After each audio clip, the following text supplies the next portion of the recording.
കേരള പോലീസിന്റെ ഫോറൻസിക് വിഭാഗത്തിലെ scientific officer നിയമനത്തിന് മതിയായ യോഗ്യതയുള്ളവരെ പരിഗണിക്കുന്നില്ല എന്ന് ആക്ഷേപം. ഫിസിക്സ്, കെമിസ്ട്രി വിഷയങ്ങളിൽ ബിരുദാനന്തര ബിരുദവും എംഫിലും നേടിയവർ സയന്റിഫിക് ഓഫീസർ തസ്തികയിൽ ഇടം പിടിക്കുമ്പോൾ ഫോറൻസിക് സയൻസ് പഠിച്ച ഉദ്യോഗാർത്ഥികളാണ് പുറത്താകുന്നത്. ഐശ്വര്യാനിലിന്റെ റിപ്പോർട്ട്.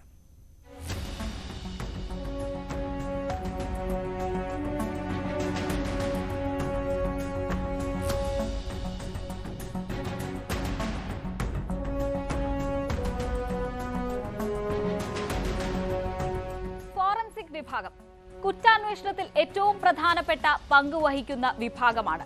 പോലീസ് അന്വേഷണത്തിൽ കണ്ടെത്തുന്ന ചാർജ് ചെയ്യുന്ന കുറ്റകൃത്യങ്ങൾ കോടതി അംഗീകരിക്കണമെങ്കിൽ ഫോറൻസിക് പരിശോധനാ ഫലങ്ങൾ നിർണായകമാണ്. പോലീസിന്റെ കണ്ടെത്തലുകൾക്ക് ശാസ്ത്രീയ പിന്തുണ നൽകേണ്ട ചുമതലയാണ് ഫോറൻസിക് ഓഫീസർമാരുടേതെന്ന് പറയാം. അതായത് ഒരു കേസിന്റെ ഭാവി നിശ്ചയിക്കുന്നതിൽ നിർണായക ദൗത്യം നടത്തേണ്ടവരാണ് ഫോറൻസിക് വിഭാഗത്തിലെ സയന്റിഫിക് ഓഫീസർമാർ.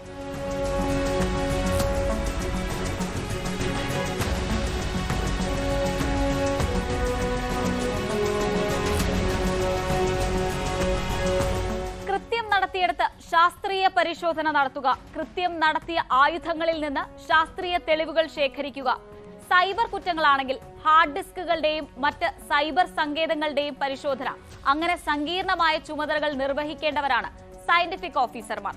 വ്യത്യസ്ത മേഖലകളിൽ ആഴത്തിലുള്ള അവഗാഹം ഈ തൊഴിലിന് നിർബന്ധം.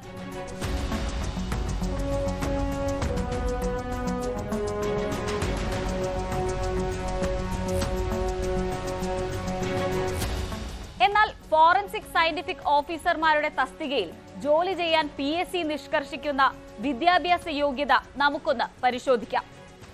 50% കുറയാതെ മാർക്കോടെ ഫിസിക്സിലോ കെമിസ്ട്രിയിലോ ബിരുദാനന്തര ബിരുദം, ഇതേ വിഷയങ്ങളിൽ എംഫിൽ ഉള്ളവർക്ക് മുൻഗണന.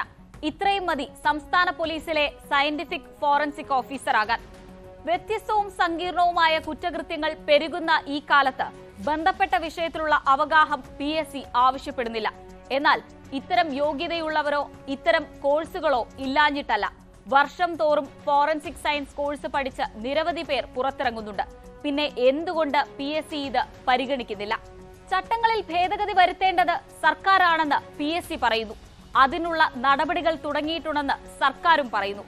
ഓരോ ദിവസവും കുറ്റവാളികൾ ശാസ്ത്രത്തിന്റെ പുതിയ സാധ്യതകൾ തേടുമ്പോൾ അവരെ പിടിച്ചുകെട്ടാൻ, ഇരകൾക്ക് നീതി ഉറപ്പാക്കാൻ അന്വേഷണ ഉദ്യോഗസ്ഥരും വൈദഗ്ധ്യമുള്ളവരാകണം. അതുറപ്പാക്കേണ്ടത് PSCയും സർക്കാരുമാണ്.